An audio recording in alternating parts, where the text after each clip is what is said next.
સુરત શહેરની વાહન વ્યવસ્થામાં નોંધપાત્ર વધારો કરતા સિદ્ધાર્થનગર ફ્લાયઓવર બ્રિજની નેતાઓ અને અધિકારીઓ દ્વારા મુલાકાત લેવામાં આવી। આ મુલાકાત દરમિયાન બ્રિજના ફાયદા અને તેના સંપૂર્ણ ઉપયોગ વિશે માહિતી આપવામાં આવી હતી। ભારતીય જનતા પાર્ટીના પ્રમુખ પરેશ પટેલ, સુરત શહેરના મેયર દક્ષેશ માવાણી, કોર્પોરેટર અને અન્ય હોદ્દેદારો તથા અધિકારીઓએ સંયુક્ત રીતે આ મુલાકાત લીધી।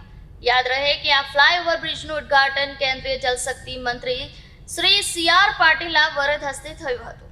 મુલાકાત દરમિયાન મેયર દક્ષેશ માવાણીએ જણાવ્યું કે આ બ્રિજ લગભગ 1800 ઔદ્યોગિક એકમો અને 40,000થી વધુ કામદારો માટે ઉપયોગી થઈ રહ્યું છે। તેમણે આગળ કહ્યું કે ચોકડી પર થતું ટ્રાફિક આ બ્રિજના કારણે નોંધપાત્ર રીતે ઓછું થયું છે, જેથી લોકોના વાહનોમાં ઈંધણની બચત પણ થઈ રહી છે।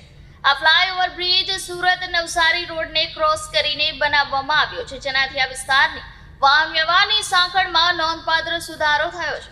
આ ઉપરાંત વધુ સારી કનેક્ટિવિટી માટે બીજા બ્રિજનું નિર્માણ પણ પ્રગતિમાં છે। મુલાકાત દરમિયાન જાણવા મળ્યું છે કે આવતા 6 થી 7 મહિના કે 1 વર્ષના સમયગાળામાં રેલવે ઓવરબ્રિજ પ્રોજેક્ટ પણ શરૂ કરવામાં આવશે। ટોલ નાકા વગરના આ માર્ગને લોકો માટે ખૂબ જ ઉપયોગી બતાવવામાં આવ્યો છે। એક વીક પૂર્વે અમારા આદરણીય CR પાટીલ સરના કરકર્મોથી આ સિદ્ધાર્થનગર ઓવરબ્રિજનું ઉદ્ઘાટન કર્યું હતું, પણ અમુક લોકો ખોટી માહિતી આપે છે કે આ ઓવરબ્રિજનો રસ્તો નથી મળતો। પણ મારે તે લોકોને કહ્યું છે અહીંયાથી આ રોડ જ્યાં પૂરો થાય છે, બ્રિજ ઉતરીને 1800 જેટલી ઇન્ડસ્ટ્રીઝને આ રસ્તાના હિસાબે જે 4 રસ્તા પર નવીન ફ્લોરિંગમાં ઊભું રહેવું પડતું હતું, એ હવે ઊભું નથી રહેવું, પોતાની અડધી પોણી કલાક બચી જાય છે। અને આ જ રોડેથી અત્યારે તમે ભેસ્તાન રેલવે સ્ટેશન પણ પહોંચી શકો છો। રેલવેનું ઓવરબ્રિજનું કામ તો પેરેલલ અત્યારે ચાલુ જ છે, ત્યારે તો ફાયદો થવાનો જ છે, પણ રેલવેનો ઓવરબ્રિજની બાજુનો રસ્તો પણ ભેસ્તાન રેલવે સ્ટેશને જાય છે અને આજુબાજુની 1800 ઇન્ડસ્ટ્રીઝ જે 4 રસ્તા પર ઊભું રહેતું હતું, તે ઉધના સચિન રોડમાં જે ટ્રાફિકનું ભારણ હતું તે પણ ઓછું થયું છે અને 1800 જેટલી ઇન્ડસ્ટ્રીઝ અત્યારે રોજ એના 40 જેટલો એમ્પ્લોય છે રોજ અવર જવર કરતા તેને સીધો ફાયદો થયો છે। એટલે ખોટી માહિતી જે અત્યારે આપી રહ્યા છે તે ખોટી માહિતી પ્રજાને નહીં આપે અને આ ઓવરબ્રિજ અને આ ઇન્ડસ્ટ્રીઝના લોકોને પણ તમે અહીંયા આવીને પૂછી શકો છો કે અહીંયા આ ઓવરબ્રિજથી કેટલો ફાયદો થયો છે। પ્રજાને જે લોકો ગુમરાહ કરે છે તેને મારો જવાબ છે।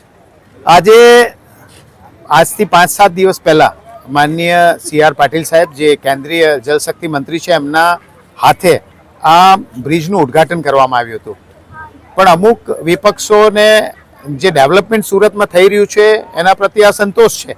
તેમણે એવી વાતો કરી કે આ બ્રિજનો કોઈ ઉપયોગ નથી। એકચ્યુઅલી એમને ખબર જ નથી કે આ 45 મીટરનો રોડ જે મહાવીર કોલેજથી શરૂ થઈને હાઈવે સુધી જાય છે અને આ 45 મીટરનો રોડ સિમેન્ટ કોન્ક્રીટનો રોડ બન્યો છે।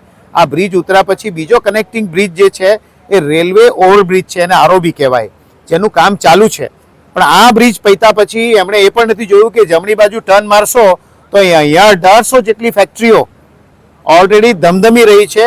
એ લોકોને કહેવું જોઈએ કે તમે અહીંયા આવો, તમે જુઓ કે શહેરના વિસ્તારમાં તમે કોઈ પણ જગ્યાએ હાજરી આપ્યા વગર, એ સ્થળની મુલાકાત કર્યા વગર એવું કહો કે આ બ્રિજની જરૂરિયાત નથી। એ અહીંના લોકોને પૂછો, અહીંયા ઇન્ડસ્ટ્રીના મિત્રોને પૂછો કે આની જરૂરિયાત કેટલી છે। તમારે સ્ટેટ હાઈવે એટલે કે સુરત નવસારી રોડને ક્રોસ કરીને જ્યારે મોટા વ્હીકલો સાથે ઇન્ડસ્ટ્રીમાં આવવાનું હોય ટેમ્પો સાથે, ત્યારે સિગ્નલ ઉપર કેટલો સમય લાગે, કેટલો સમય સુધી એમણે ટ્રાફિકમાં ઊભા રહેવું પડે અને એમનો સમયનો વ્યય થાય। આ દરેક વસ્તુ આ બ્રિજ બનવાને કારણે એ બંધ થઈ ગઈ છે। અને એને સાથે સાથે બીજી કનેક્ટિવિટી જે કદાચ કોઈને ખ્યાલમાં જ નથી કે અહીંયાથી ભેસ્તાન સ્ટેશન જવાય છે, ભેસ્તાન પોલીસ સ્ટેશન જવાય છે, ઊન ગામ જવાય છે। આ જ રસ્તો છે કે જ્યાંથી આની કનેક્ટિવિટી તમને વધારાની મળે છે।